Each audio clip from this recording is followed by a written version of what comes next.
You had the Senate president there. So tonight, you know, when you hear or see political memoirs, often review not just decisions taking, but experiences, deep ones at that. It also reveals the values behind those decisions and the opportunities given. Tonight on the program, it's going to be a rare insider's account of power, loyalty, and public service. A former minister and a spokesperson of the ADC, Bolaji Abdullahi, in The Loyalist, a new book he launched yesterday, offers a candid account of his years in public service, navigating loyalty, power, and personal conviction. The Loyalist, a memoir of service and sacrifice, was launched in Abuja, with heavyweights in Nigeria's politics converging on the nation's capital to attend and see the exposure of the new book. It's a personal reflection on governance, political loyalty, and the cost of public office in Nigeria. The former minister, Bolaji Abdullahi, and the spokesperson of the ADC, is our guest tonight on the program. Many thanks for joining us tonight. Thank you very much. Thank you. And congratulations, you know. Thank you. When I see people put out, I won't call this an academic work, but I will call it a creative exercise being put on display for the benefit of the Nigerian people, because whatever experience anybody has in public service is also for those who are ahead and those who belong to learn from. So congratulations on this. There are a lot to learn, and some of the experience I've had to I've been an interception of some of the accounts that you have made somehow. When you title The Loyalist, the loyalty is to who? Well, I mean, thank you very much, Shil. Incidentally, the original title of the book is not The Loyalist. The original title of the book is In the Shadow of the Godfather. The original idea was to explore that relationship between a godfather, someone that's like your leader, your mentor, then you on the other side following that person, you know, to explore how such relationship unfolds, and use it to examine what I call the psychology of subordination. You know, but over time, and it took 6 years to complete this work, not because it takes 6 years to write a book, because of so many considerations in between that also relates to. No, but in the end, I felt that was more important, given the diversity of the stories, the complexity of the story, which more or less became, which more or less unfolded as a recent history of Nigeria political space, more than my personal account. You know, so I felt to give it a different perspective, and then that's why I titled it as The Loyalist. In the end, you will find that what I'm saying in essence here is that we can all be loyalists, but what you see play out, where you see a leader will make his most trusted ally governor or something, then within few months the relationship collapses. Why does that happen? You know, and that when you stand for certain principles, what kind of price do you expect to pay? Yeah. You're one person that I know very well, and I could summarize your history pretty simple.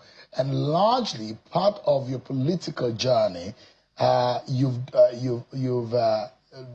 done under the tutelage of one person that you have described in several chapters of this book. And from a journalist to becoming someone who had been invited to serve instead as an advisor to a commissioner, a controversial one. And I remember one of those days that you went out as a commissioner for education. And you went out as early as 7:30 in the morning, going to some schools, and some principals and teachers were suspended because they came late to school.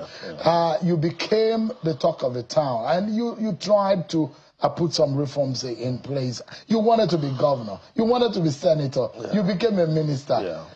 And you climbed into national acclaim because of your ministerial position. A lot of people who had known you Interestingly, we are from the same state, so I know so much about the Kwara State politics. But in all of this, the man that is being inferred here as the godfather is Bukola Saraki, isn't it? Absolutely. You can say that. How would you describe your experience with Bukola Saraki? Well, I can say this, and some people may have their own opinion. Like every human being, no human being is one-dimensional. He's one of the most remarkable human beings I've worked with in terms of his focus.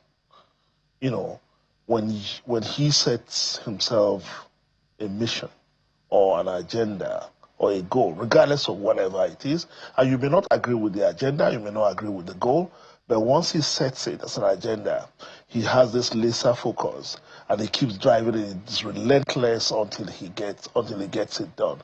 I learned a lot from him in that regard, in terms of putting in the shift, the hard work, and all that.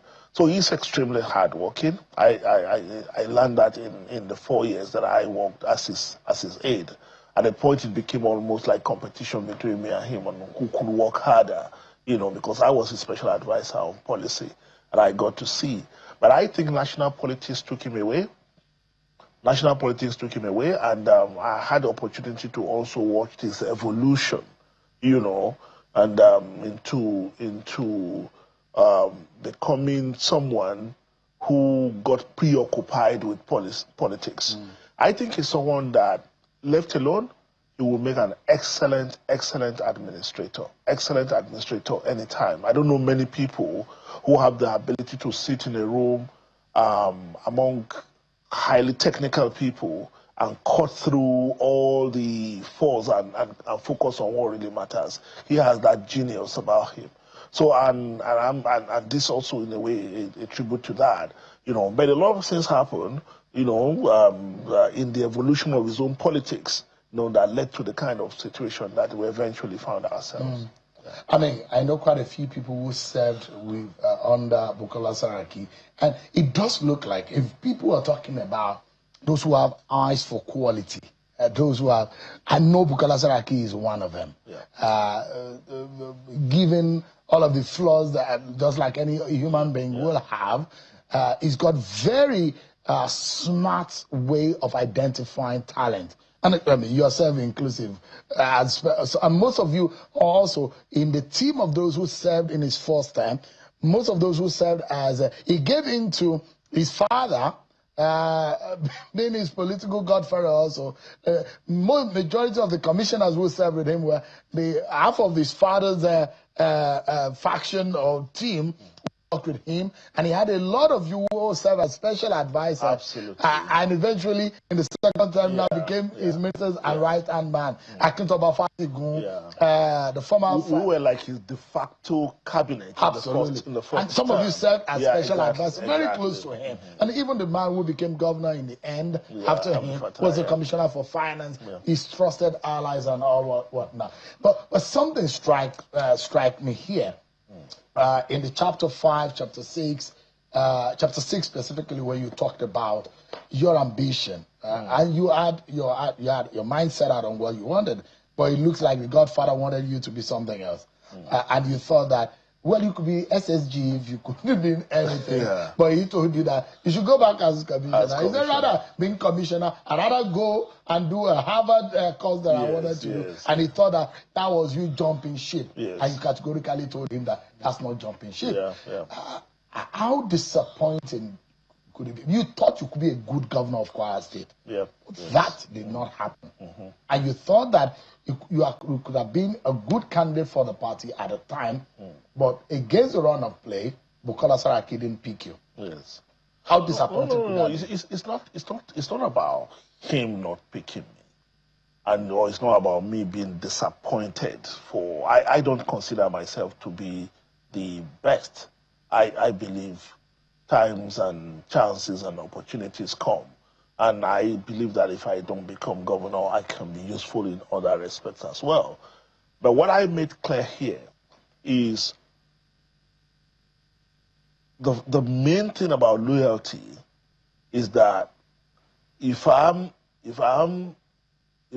giving it to you, I'm also expecting it from you, right?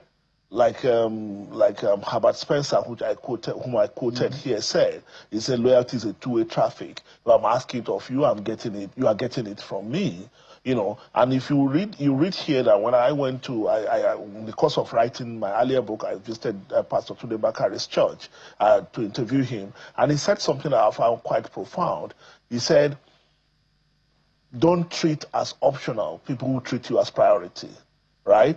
So I can understand. I can make excuses to say, okay, he has to juggle so many people, but the reality of it is that when a relationship is built on certain principles and you feel that principle is not being followed, then you feel so it's not a fact of being governor or something.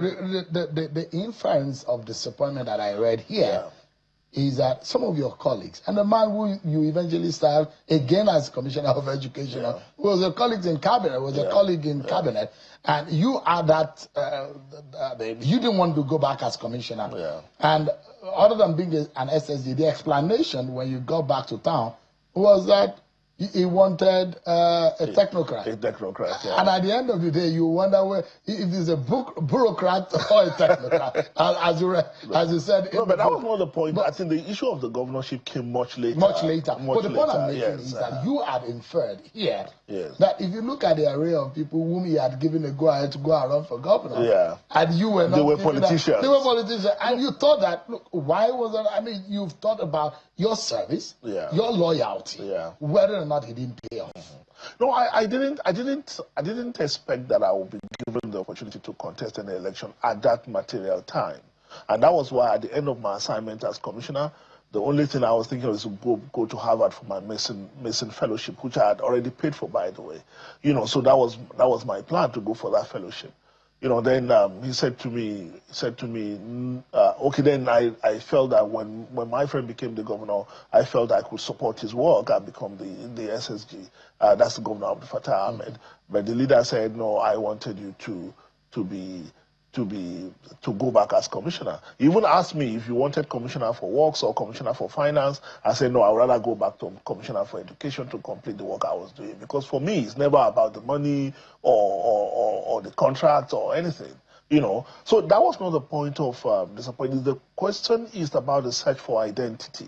You know, when you say that the reason you did not support me to contest any election is because I wasn't a politician, then I said, okay, I could be SSG. Then you said I wasn't a technocrat. Then the question then becomes, who am I? You know, the identity of, and it's a perception in his head about what you represented with him. But then you went ahead and you went on. Later on, you still wanted to be governor. Later on, you became a minister. But in your own experience, in all of these gamut of about almost 20 years or so, what would you say stood out for you as a lesson in public service? One of the most important lessons that I would say, and which is one of the main reasons for writing this book, is that in public service, politics trumps everything. How good you are becomes secondary. How competent you are becomes secondary. Whether you are getting results or not is secondary. I don't know if it's like that in all climes, but what I have learned is, in my 20 years experience, is that politics trumps everything. If your politics is not right, okay, I'll give you an example. At the point that I was being sacked as Minister of Sports, you know, I could claim that I was one of the best ministers of sports at the time. At the time, we just won the AFCON. We were African champions in all categories of athletics. We were doing the high performances. So we had all that going. But when the time came to sack me, none of that mattered. And why was I sacked? I explained it in this book. I mean, the president was going to, President Jonathan was going to Kwara to campaign, and that was the time Dr. Saraki left the PDP to join the APC. You know, so I was expected as the most senior political appointee from Kwara to take over the PDP structure and fund it and lead the president's campaign. And when we got to Kwara, everyone else was attacking Dr. Saraki. Everybody was attacking him. and I was expected as the most senior political office holder from the state to also join and attack him. And I said, no, I wouldn't do that. You know, because Saraki was my benefactor. It's not my enemy. Why would I do it? You know, and I was very clear, because if Dr. Saraki has asked me to attack President Jonathan at that time, I would have said no. So it was a matter of principle, right? And that was why when I was sacked, I didn't feel bad, because it would be hypocritical to believe you could stand for something and there will be no price to pay for it. And the words of Babatunde Fashola probably resonated. Now, may your loyalty not be tested. Mine was tested. Mine was tested in a painful way. No, mine was tested several times. That's just one occasion, because and there are different accounts here.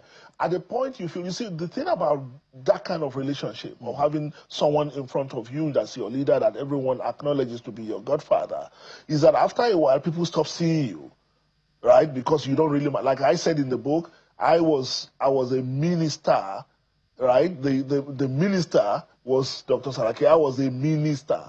So they stopped seeing me, right? So what you were still in the shadow of the big man. I was in the shadow. So the way people related with me in government at every time depended on the nature of their relationship with Dr. Saraki. So at the end of the day, you find that there is always a price to pay, because you find yourself caught in between. You are being asked, to take sides in a battle that you hardly understand most of the time. Do you have any regrets? No, absolutely none. I don't have any regret. Alhamdulillah, since I left office, I've not had any reason not to have something to do. I had my own occupation and I have my own training, and I could always fall on that. If I have any regret at all, is that a relationship that started 20 years ago, that was going to go somewhere, as a result of certain, and I could say we're both responsible for it. At the point, I felt that my leader felt that I became entitled, right? And at the point, I also felt that I could no longer trust him, because he was someone I trusted instinctively, So that relationship broke down. And like I said at the end of the book, sometimes to save a relationship, you have to have a divorce, in order so that you can continue to survive and have and respect one each other. Is the divorce still subsisting? Oh, of course. Divorce is subsisting because when a relationship is built on trust, and that trust is broken, it's no longer there, then it's difficult. You are not in communication again with Dr. Saraki at the moment. In communication, if we have a need to talk, we talk and all that. I still regard him as my leader. I can never say anything negative about him in public. I would never say anything negative about him, because he has helped me and all that. But the point I'm making is, and that's part of the reason I had to leave, because when you can no longer instinctively trust your leader, then there's no point to continue to, All right. Would you like to be a godfather one day, considering the principles and some of the pillars on being one? And there are just a few godfathers that have survived the storm over the years in this country, politically speaking. Well, what I said yesterday at the launch is that I don't think there's anything inherently wrong in being a godfather. So godfatherism is not a negative. No, I don't think it's inherently negative. The problem, however, is that it has to be built on something that is transcendental. It has to be built on something that is bigger than the two parties involved. At this time, and that's why you see whether it's Kano or Kaduna or anywhere else where someone has a godfather and has helped someone to power, it's because such relationship is based on the self-interests of the two parties involved. So the day we begin to create a situation where such relationship is based on ideals, on principles, on philosophy, and we are able to anchor it on something that we both believe in, then then that kind of relationship will continue to survive. Let me take you up quickly before we wrap up on the your party, African Democratic Congress, we saw the announcement of 50-member Wise Men and Women Policy and Manifesto Committee. This we understand that it's been approved by the National Working Committee of the party, and that committee is to be headed by Chief John Odige Oyegun, and we have the likes of, Professor Patutomi to serve as Deputy Chairman, and Salihu Lukman as Secretary, and so a long list of these persons. So these persons are supposed to draft a constitution for the party. Is that a manifesto? Is that it? Yeah, they are supposed to work on the policy of the party. You know, part of the questions we've been repeatedly asked: how is ADC different? What is the brand differentiation that will make Nigerians see that this is different? So part of it is the work of this committee. They are to look at, people have been asking, so what alternative are you proposing? If you say this is not being done well, so what are you going to do differently? So the business of this 50-man woman committee is to give an answer to what ADC would do differently, that we will communicate to Nigerians that this is why you should work with us, because this is what we are doing that's going to be different from what the ruling party has done in the last in the last 10 years or so. Yeah, it's interesting. I've seen quite a very interesting number names here. I'm seeing the names of the likes of Dr. Usman Bugaje, Inkovo Toyo. I've seen Professor Anthony Kila. I've seen Professor Chidi Odinkalu. I've seen Yemi Adamolekun here, Jumoke Olawiyi. I've seen quite a number of people who I'm not sure they are politicians or members of your party. Okay. Are all these people members of your party? No. Okay, that's the point. That's why I say it's a policy committee, and the idea, if you will recall, the foundational process for the coalition is to engage with the civil society. If you remember, at Sheraton Hotel, we had this seminar that we brought everybody in the civil society and the political opposition politics together to have conversation about what is going on in the country at this time. And a lot of things happened that day, a lot of things were said. Now, forming this, putting together this policy team means it also gives us opportunity to engage with some of these partners and Nigerians who were very clear and articulate and eloquent about a lot of things that could be done differently. So we felt as a party, politics, like someone said, politics is too serious to be left to politicians. You know, so it's an opportunity for us to bring in some of these eminent citizens and competent citizens to contribute to the development of our policy. So economy is central to everything we are doing. Human development is central to everything we are doing. Infrastructure is central to everything we are doing. So you cannot expect perhaps that there will always be more knowledge outside the party. But did you see the consent of these people before you make the announcement? Oh, I believe so. I believe so. We will not publish anybody's name without seeking their consent. So they are basically think tank. They are not necessarily members of your party. No, they are not necessarily members of our party. And we are expecting that they'll be able to contribute in a conversation. Because when you say political parties lack ideology, political parties lack policy backbone, now we are bringing some of these people in to say, okay, come and contribute to the conversation with politicians. They can bring their technical expertise in, and those of us in the party can say, oh, politically speaking, this could be costly. We cannot, you know. So that's what happened. It's not. We are not saying that they are members of our party. Would they be drafting that policy on? You are going back to the last conversation. No. I'm just asking because these people, will be working based on a certain ideology. Yes. What would that be? I don't know what you mean. They've not gotten a brief. I don't know what you mean. I don't know what you mean. When you say they will be working based on certain ideology, don't they have a brief or something? They will have their brief. Okay. They will have their brief, and the cardinal in all of that will be that how will the ADC improve the lives and livelihood of Nigerians? How we want to build a policy system, a policy framework that put Nigerians ordinary Nigerians at the center of everything what I was asking, that we will do. Madam Abdullahi, is that what you want me to say that whether we will be socialist or be capitalist? What is your party? What is your party? I've told you the last time that we don't. So people don't see you as a coming together of confused people who just want to grab power. Well, I mean, that's your opinion. You are saying it I'm now. asking. I'm not happy to say that. People don't see you. It's a question. Okay. I'm asking you to establish what your party is so that people don't see you. I've said it very clear. And what you are trying to do is to goad me into giving you a label. And I'm saying I'm not going to give you a label. Our party, that you can use your label. But what I've told you, it is very clear. It is very clear what I'm saying. Yeah. And if you allow me to explain as briefly as I can, then it will be clear to everyone except you who seem to have a mindset about this.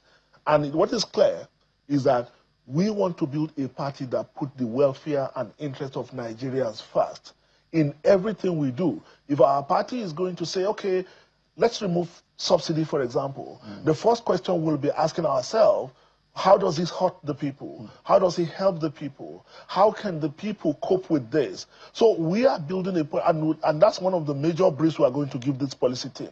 How do we ease the burden on the people? This burden is too much. What Nigerians have had to endure in the last 3.5 years is too much. Nigerians are reaching a breaking point. What policies can you come up with that can ease these pains of Nigerians? And that is what ADC is going to do. I'm happy that you have quite a lot of professors here. I'm not one. I'm just an inquisitive person on the line of my job. And what I know that they will ask you is the identity. There is nothing, no institution and no personality, no human being who cannot identify itself can live successfully. The biggest, sorry sir, the biggest position any human being can have is to have an identity. So once you don't have an identity, our it's a problem. identity is the African Democratic Congress. Of what political ideology? Yeah. That's the identity of every world over. There is always one. Because we put your feet to fire. Let me make you happy. You are saying that the ruling party is confused about what they are doing. What is the ideology? Let me ask you, what is the ideology of APC? I'm not a member of the APC. I mean, but you were, my party as well. You were one of those. Yeah, but I'm not talking about here. I'm not talking for APC. Yeah. I'm talking for the African Democratic Congress. But that's what I'm asking. What I will tell you, what is the DNA of the party? Hang on a second. What I will tell you is that we have put this team together. We have given them a brief. What is the brief saying? The brief is develop a policy, a governance policy for the African Democratic Congress.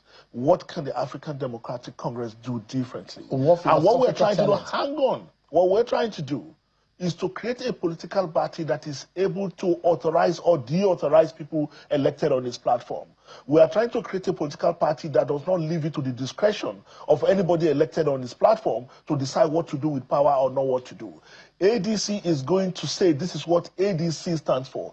If you are a governor elected on the platform of ADC, this is what we expect you to do. Those are operational and administrative pillars. Exactly. I'm talking about now, that's what which will inform your policy and governance ideas. Hang on a second. We are going to launch what we call the Orange Book, which contains the ethical and governance principles of the African Democratic Congress. We call it the Orange Book, right? In that book, you are not going to see, oh, we are left of the center, which is what you want me to say. We are right of the center, we are capitalists, we are social. You're not going to find all those labeling there. But we are very clear that we need as a party an ethical principle that will guide everything we do, including what kind of gifts you are allowed to accept or not to accept. What kind of gift you can keep without declaring? What kind of gifts you must declare once you accept it to be sure that you live above board? These are all the things that is contained in our. So it's a whole new I wish you and your party the very best. So what has troubled me as a journalist is the fact that we've got a bunch of political parties in Nigeria who speak to Nigerians in nothingness. Nothingness in the concept of we don't identify, and that's why they can move easily. And that's why for us here on this job, just a moment, sir. I mean, when you were on this side, you were very critical. I mean, you cover politics, and you know what it means when you are unable to identify a political party. It's difficult to hold them to account, and that's a problem that we have. I don't want to charge you when we are not able to hold you politicians to account on what you believe in. I don't want to charge you of being parochial, but you are beginning to sound to me as you are parochial. I mean, because what is clear? What is clear? No, what is clear? No, it's not blackmail. You know what is clear? When you're uncomfortable with it, if you be kind to let me explain what I mean, and I didn't mean it as an insult to you. No, I have the word of respect for you and what you do. What I mean is that we don't have to have a tag. In Nigerians don't, and I gave you an example the last time. The All Progressives Congress, APC, the ruling party, called themselves a social welfareist party. But you will agree with me that some of the policies they've implemented, especially the last 3.5 years, will make Margaret Thatcher and Ronald Reagan feel embarrassed that they have been outperformed. I'm talking about, I'm talking about these were like prophets of neoliberal policies and market-facing policies. So they've put them to shame by what they have done, and yet they will claim that they're a social welfare party. And that's why I said all this labeling in the end doesn't mean anything. What matters in the end is what parties do. And we are itemizing clearly what we are going to do.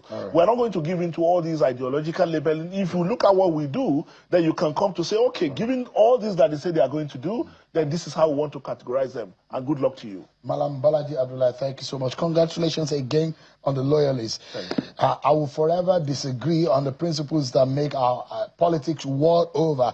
In Nigeria, it then becomes a different kettle of fish. Maybe we'll have to design political science, especially for Nigeria. But thank you so much indeed. Well, you have the last say, no problem. You have the last say, no problem. I give you the last word. Thank you so much indeed.